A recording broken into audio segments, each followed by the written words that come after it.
No começo de dezembro de 1872, um navio navegava lentamente pelo Atlântico Norte sem responder a qualquer sinal.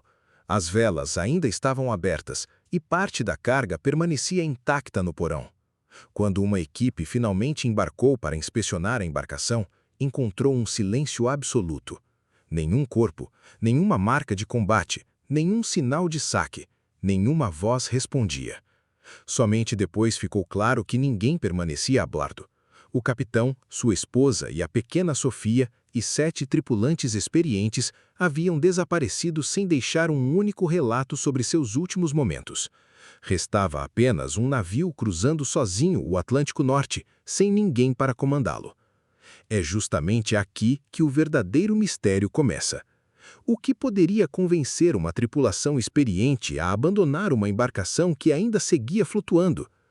Se você gosta de investigações históricas baseadas em documentos reais, aproveite para deixar seu gostei. Agora, seguimos reconstruindo um dos maiores mistérios marítimos já registrados. A embarcação era o Mary Celeste. Era um brigue mercante. Havia partido de Nova York em 5 de novembro de 1872, com destino a Gênova, na Itália. Sob o comando de Benjamin Briggs, o navio transportava 1.701 barris de álcool industrial destinados ao mercado europeu. A bordo estavam também sua esposa, Sarah, a pequena Sofia e 7 tripulantes experientes. O navio havia sido reconstruído poucos anos antes. Antes disso, carregava um passado de acidentes sob outro nome.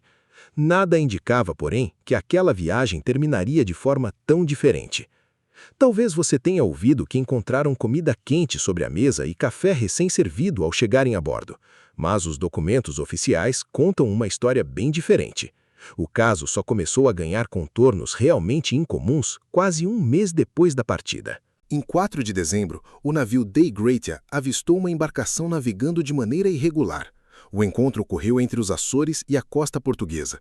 O capitão David Reed Morehouse decidiu enviar uma equipe liderada por Oliver Devoe para verificar a situação. Assim que chegaram ao convés, perceberam algo incomum. Não havia nenhuma pessoa a bordo. O silêncio dominava o navio. A inspeção revelou que a maior parte da carga permanecia em seu lugar. Não existiam sinais de luta ou qualquer indício de saque registrado. Havia também uma ausência que mudaria toda a investigação. Era justamente o bote salva-vidas. Alguns instrumentos importantes de navegação também haviam desaparecido. A ausência desses equipamentos reforçava a dúvida sobre as circunstâncias que levaram ao abandono. A carga permanecia ali, o diário também. Mas as únicas pessoas capazes de explicar o que havia acontecido nunca mais seriam encontradas. Outro elemento chamou imediatamente a atenção dos investigadores. O diário de bordo havia sido preenchido normalmente até 25 de novembro. A última entrada registrava a posição do Mary Celeste nas proximidades da ilha de Santa Maria, nos Açores. Depois dessa anotação, o diário simplesmente termina. Os 9 dias seguintes permanecem completamente sem registros. Isso não significa que o abandono ocorreu exatamente no dia 25. Significa apenas que o diário deixou de registrar os acontecimentos conhecidos depois daquela data. Foi nesse silêncio de 9 dias que nasceram praticamente todas as teorias sobre o caso. Algumas tentavam explicar o desaparecimento por meio de eventos naturais, enquanto outras sugeriam ações humanas. Mas todas enfrentavam o mesmo problema. Nenhuma conseguia responder completamente às evidências encontradas a bordo. Quando Mary Celeste chegou a Gibraltar, o Tribunal do Almirantado de Gibraltar iniciou uma investigação. Frederick Sully Flood conduziu esse processo. O mistério era tão grande que os investigadores passaram a suspeitar de várias possibilidades. Entre elas estavam fraude contra o seguro e assassinato. Também surgiu a possibilidade de uma conspiração violenta entre as tripulações do Mary Celeste e do Dei Gracia. Mas uma dificuldade surgia sempre. As evidências simplesmente não acompanhavam as acusações. Não havia sangue, sinais de confronto ou carga desaparecida em grande escala. Ao final do processo, o tribunal teve que admitir que não existiam provas suficientes para confirmar pirataria ou homicídio. A pergunta fundamental continuava sem resposta. E naquele momento, nenhuma evidência permitia reconstruir com segurança os últimos acontecimentos vividos pela tripulação. Durante décadas, uma pequena evidência passou quase despercebida nos relatórios oficiais. Alguns barris de álcool industrial apresentavam vazamentos.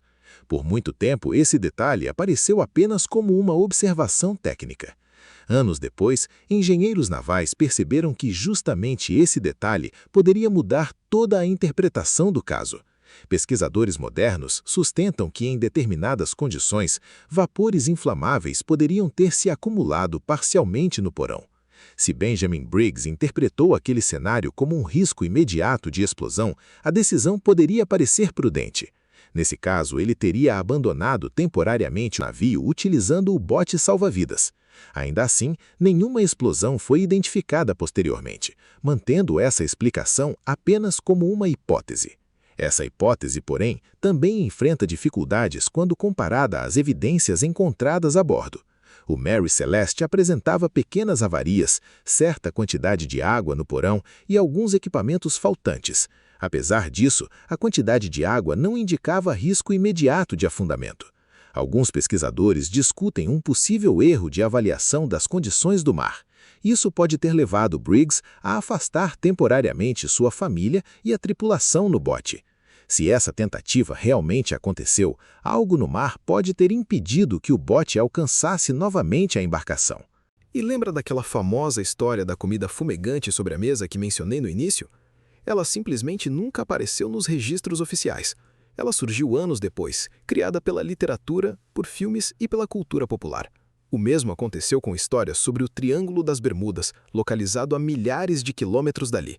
Também surgiram teorias envolvendo monstros marinhos e fenômenos sobrenaturais.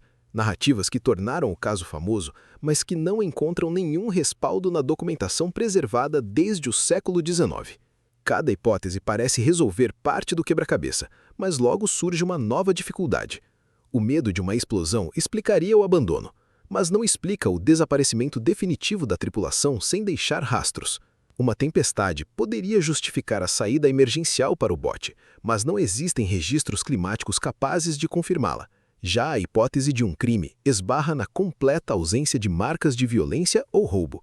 Quanto mais as peças parecem se encaixar, mais o caso volta ao mesmo ponto cego.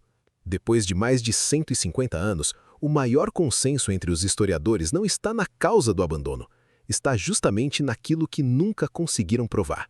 É consenso que o Mary Celeste foi encontrado sem ocupantes, sem marcas de violência, sem indícios de crime ou fraude. Já as hipóteses de vapores de álcool ou erro de cálculo continuam sendo apenas interpretações. Nenhuma delas reuniu provas suficientes para fechar o caso definitivamente. Os documentos contam quase toda a viagem, mas param exatamente no único momento que realmente importa. Talvez o maior mistério do Mary Celeste nunca tenha sido apenas o desaparecimento de 10 pessoas. Pode ter sido o fato de que um navio inteiro sobreviveu para contar a história, exceto pelas únicas pessoas que realmente sabiam o que aconteceu. Se o Mary Celeste deixou perguntas sem resposta no meio do oceano, nosso próximo mistério agora aponta para outro campo. O próximo caso parece desafiar tudo o que sabemos sobre a própria história da cartografia. No próximo vídeo, vamos investigar o mapa de Piri Reis. Se inscreva para não perder a próxima investigação.